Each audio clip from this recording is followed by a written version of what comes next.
بسم اللہ الرحمن الرحیم۔ اللہم صلی علی سیدنا و مولانا محمد و علی آل سیدنا و مولانا محمد و بارک وسلم۔ میرے راہ ہدایت کے ناظرین و سامعین، ہماری بخاری شریف کی حدیث مبارکہ نمبر 8 اس کے حوالے سے گفتگو ہو رہی ہے۔ تو جو بنیادی طور پر اسلام کے 5 ارکان بیان کیے گئے، ان کا 5ویں نمبر پر روزہ آتا ہے۔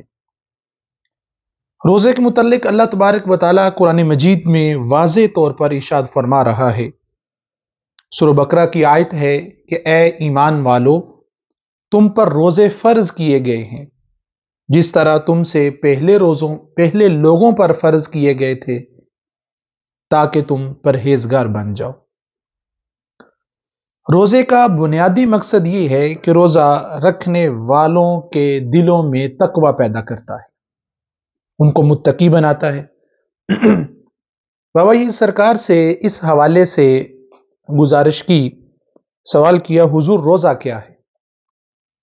بابا جی سرکار نے ارشاد فرمایا، بیٹا روزہ فرض کن پر ہے؟ میں نے عرض کی حضور کے ایمان والوں پر روزہ فرض ہے۔ وہی سرکار نے ارشاد فرمایا، بیٹا پھر پہلے یہ جانو کہ ایمان والے کون ہیں۔ میں بڑا حیران ہوا۔ سب پر بابا جی سرکار نے فرمایا روزہ فرض ہی نہیں ہے، وہ اس پہ قاری نہیں رہا، جو اس معیار پہ پورا نہیں اتر رہا تو وہ اس کا حقدار بھی نہیں ہے۔ پھر بابا جی سرکار سے عرض کی، حضور پھر ایمان والا کون ہے؟ اس کے حوالے سے ارشاد فرما دیں، کیا جو دائرہ اسلام میں داخل ہوا وہ ایمان والا نہیں ہے؟ بابا جی سرکار نے فرمایا، بیٹا ہم اپنی تو بات ہی نہیں کر رہے، اس آپ کے سوال کا جواب بھی ہم قرآن سے لیتے ہیں جو ہدایت کی کتاب ہے۔ بابا جی سرکار نے فرمایا کہ قرآن کی آیت وہ پڑھو، قالت الاعراب آمنا، اس کا ترجمہ آگے میں کرتا ہوں، پوری آیت نہیں پڑھ رہا۔ گوار بولے ہم ایمان لائے، تو فرمایا تم ایمان تو نہ لائے، ہاں یوں کہو کہ ہم مطیع ہوئے، ہم مسلمان ہوئے، اور ابھی ایمان تمہارے دلوں میں کہاں داخل ہوا ہے۔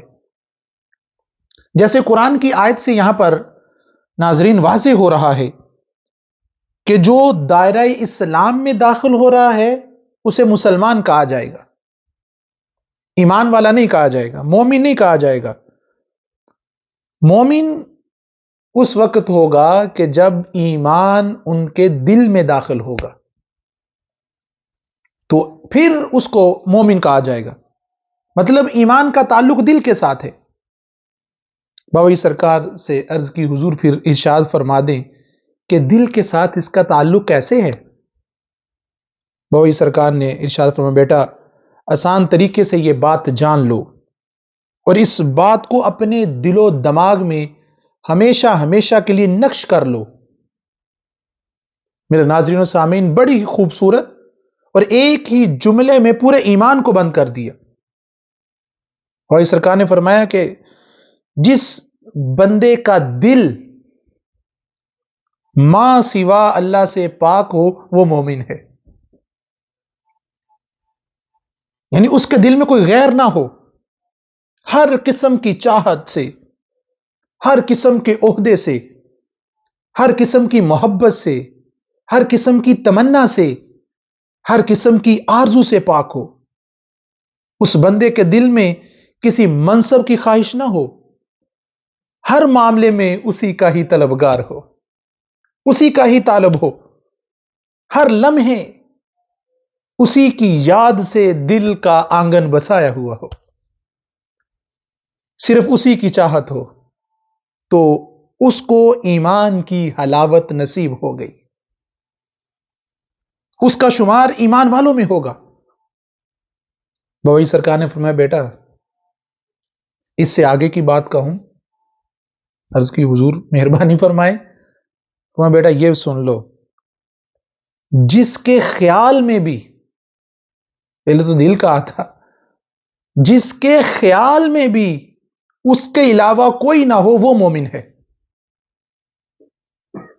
یہ میرے ناظرین و سامعین بابا جی سرکار نے فرمایا، اور فرمایا بیٹا پھر اس ترازو پہ رکھ کے خود کو تول لو، حقیقت کھل جائے گی. ہر ایک کے ایمان کا جو دعویٰ ہے وہ بالکل عیاں ہو جائے گا. جو محراب سجا کے بیٹھا ہوا ہے پیشانی پہ، ہاتھ میں تسبیح پکڑ کے بیٹھا ہوا ہے، چاہے وہ خانہ کعبہ کے اندر ہی کیوں نہیں بیٹھا ہوا، اگر دل ما سوا اللہ سے پاک نہ ہوا، پھر وہ اپنے آپ کو اور جو کچھ مرضی کہہ لے، ایمان والا نہ کہے. اور یہ معیار ہم نہیں رکھ رہے، نہ ہماری کوئی اوقات کہ ہم کوئی پیمانہ بنا سکیں. یہ پیمانہ، یہ معیار ہمیں اس وحدہ لا شریک نے دیا اور ہدایت کی کتاب میں دیا. اور وہ آیت جو میں نے آپ کے سامنے پڑھی، ترجمہ پڑھا، تو پھر جو چند پیسے خرچ کر دے خود کو سخی سمجھتا ہے، اور دیگر جو نیک اعمال یا جو اعمال اس کی ذات سے سرزد ہو رہے ہیں، کبھی اس نے غور کیا ان پہ کہ ان کا تعلق ایمان کے ساتھ ہے بھی ہے کہ نہیں؟ ایمان کا تعلق میرے ناظرین دل کے پاک اور خالص ہونے کے ساتھ ہے، اس کی محبت میں ڈوب جانے کا نام ہے، دل کو اس کے لیے خالص کر لینے کا نام ہے، دل کو خواہشات نفسانی سے، لہو و لعب سے پاک کرنے کا نام ہے. نفرتوں سے بھرے ہوئے دلوں میں ایمان کہاں داخل ہوگا؟ میرے الفاظ پہ غور کیجئے گا. اور اس سرکار نے فرمایا کہ بیٹا نفرتوں سے بھرے ہوئے دل میں ایمان کہاں سے داخل ہوگا؟ حسد، بغض، کینہ، عداوت، اس سے بھرے ہوئے دلوں میں کیا اس کا بسیرا ہوگا؟ ہم تو لامحدود خواہشات کے سمندر میں جی رہے ہیں. کبھی غور کیجئے گا، ایک لامتناہی سلسلہ ہے خواہشات کا جن سے ہم اپنا پیچھا نہیں چھڑا رہے. دل غیر اللہ سے بھرا ہوا ہے، اور پھر اس پر افسوس، صد افسوس کہ اس کا ہمیں ادراک بھی نہیں ہے، کوشش بھی نہیں کرتے، جانتے بھی نہیں ہیں، اور اس قدر ہم مگن ہیں ان کاموں میں کہ غفلت میں ڈوبے ہوئے ہیں، لا علمی میں ہیں. اور یہ بھی بات یاد رکھنا، اور اس سرکار نے فرمایا بیٹا آج کے دور میں جو لا علمی نہیں ہے، جس عہد میں ہم جی رہے ہیں نا، اس عہد میں کون ایسا شخص ہے کہ جس کو اس بات کا علم نہیں ہے، وہ اس حقیقت کو جانتا نہیں ہے کہ مجھے کائنات میں کیوں بھیجا گیا ہے؟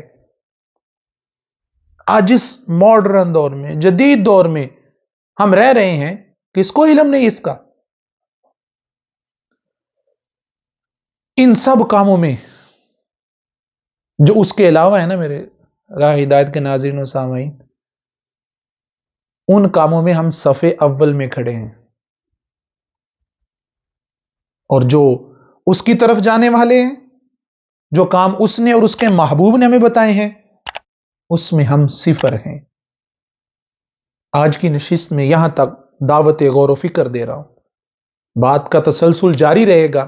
انشاءاللہ اگلی نشست میں ہم یہاں سے ہی گفتگو شروع کریں گے. والسلام علیکم ورحمۃ اللہ وبرکاتہ.